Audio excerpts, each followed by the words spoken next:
Hey, good afternoon, rookies. It is Saturday.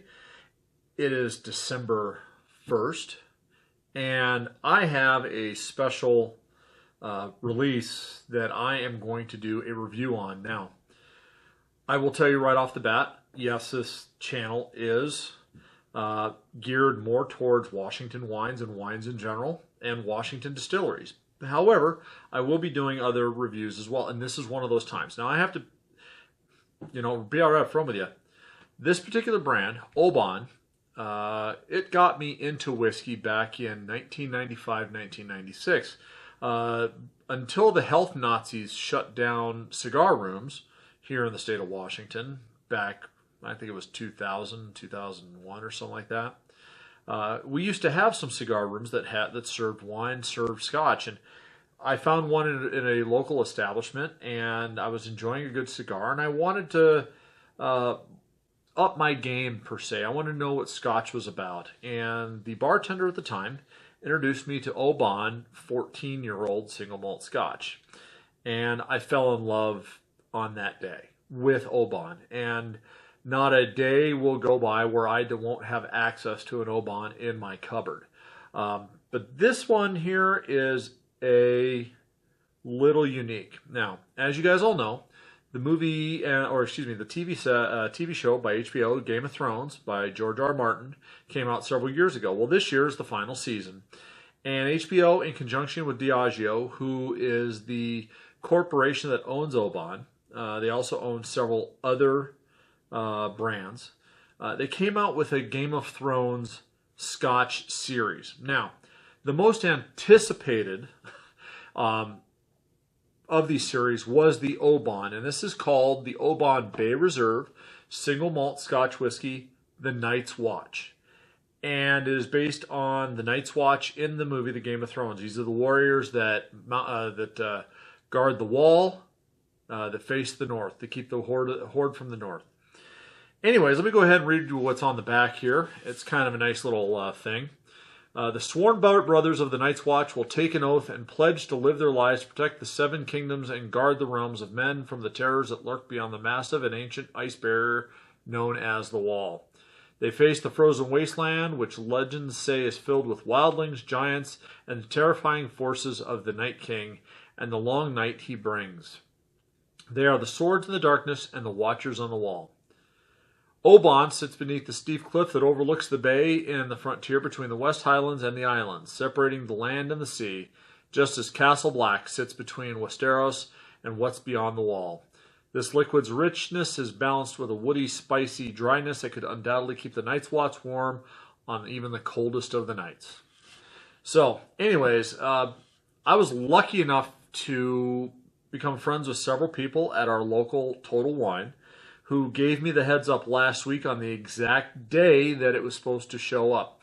Now, they were only getting in 2 cases in this particular Total Wine. Now, the reason that's important is all the other variations have been out now for over 2 weeks, and they made a lot of them. So this is probably the most restricted and allocated of the single malt scotches. So I did test this out last night. I was playing around with it and trying to formulate the notes. There are some, if you like Oban 14, there's some very similar things to this, but there's also some things that are different, and I'm going to go into those right away. Now, just to let you know, the other distilleries that are participating in this is Cardew, Dalwhinnie, Lagavulin, The Singleton, Clonish, Royal Lucknow, Talisker, and of course, Oban. So, let's go ahead and get immediately onto the nose. The nose on this is peaty. And it's not a wood fire, campfire, burnt down hospital, burning tire type of peat that is most associated with either Islay or island styles of single malt scotches. And what I mean by, and you've got to remember, there's Islay, which is separate from the islands.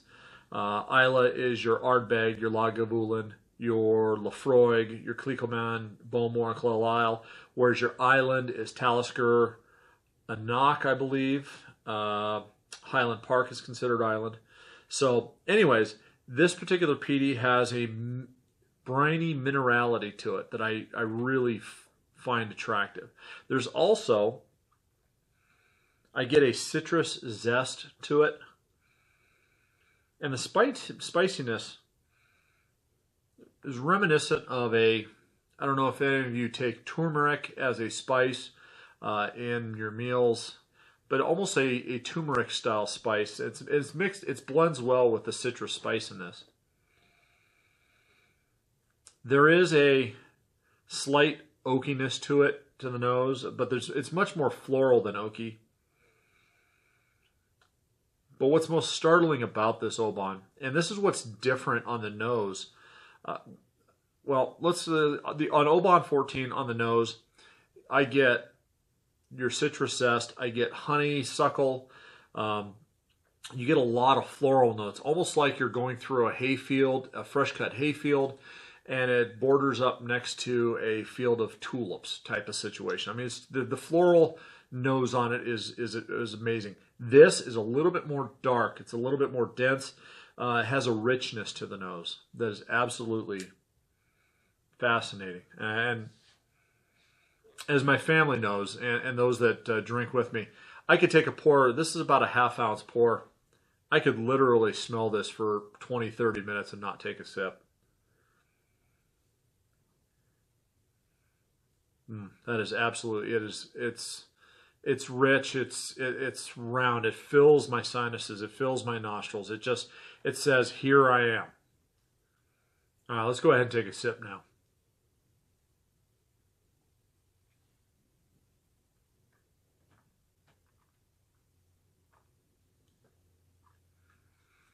Wow. The peatiness, the minerality really comes through on the palate. It's very heavy. It's like a fresh brine mix. It's salt water on limestone. It's salt water on rock type of situation. It's that type of freshness, that type of taste. There's also a bit of earthiness to it, and that maybe is where I'm getting the limestone as well. Now, this is where the nose does take a little bit different than the taste, or the taste is different than the nose. Oban on the taste has a lot of honeysuckle. There is that honey now that is very familiar with Oban that I love. It's the honey that meshes well with the brine. But it's honey mixed with an orange zest.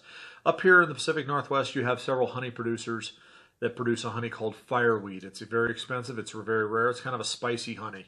And that's what it reminds me of, is a very spicy honey mix. It's also very oily. This is a very viscous scotch. There's a lot of oil on it. The legs on it, as I'm looking, you could tell it's very full-bodied.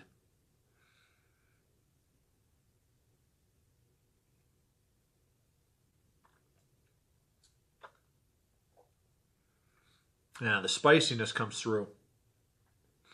It's like a spicy vanilla as well. There's some vanilla notes to it. There is some light oak to the back end on the finish. Now this is bottled at 43%, I believe. Yes, it is. It does not say that it's not chill filtered, so I'm going to assume that it is chill filtered, which is a shame. But Oban, they know what they do. They know what they're doing. They really do. Now I'm going to go ahead, and something I don't normally do with a 43% alcohol single malt is I am just going to add just a little bit of water. Not even a half a cup or half a half a top full. So, and what I want to do is I want to see what it does to the nose especially. I'm hoping that it doesn't tamp down.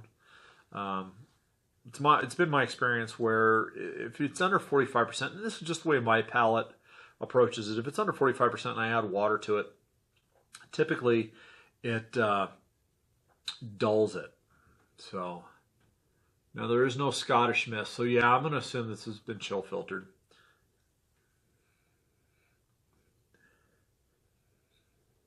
Okay, on the nose,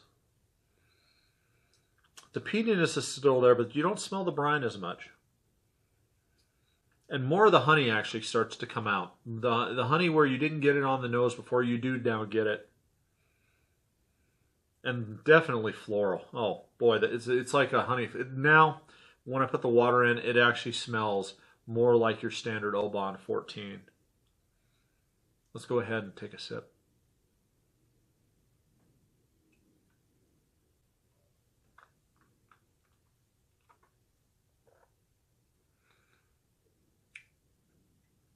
Yeah, you know what?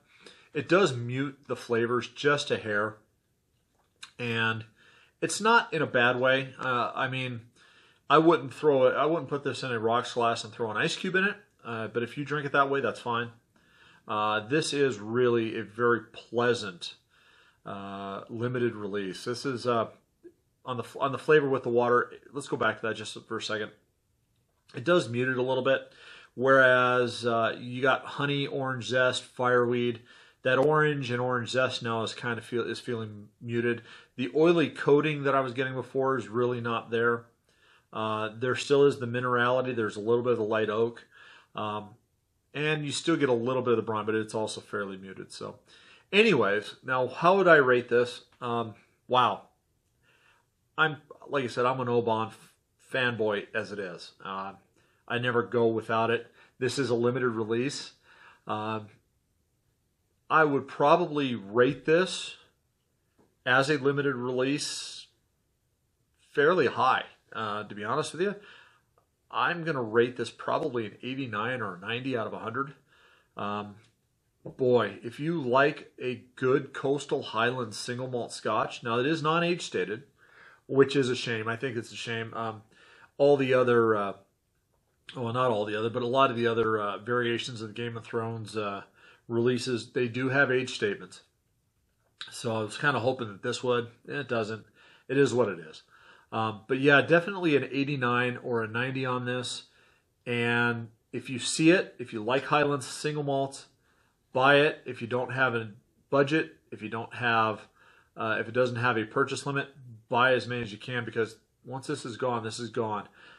They may come out when they do a Game of Thrones movie. They may come out with another edition, but yeah, if you can afford it, buy a second bottle. So anyways, rookies, thank you very much. If you appreciated what I have done for you today on this video, if you liked it, go ahead and hit the like button.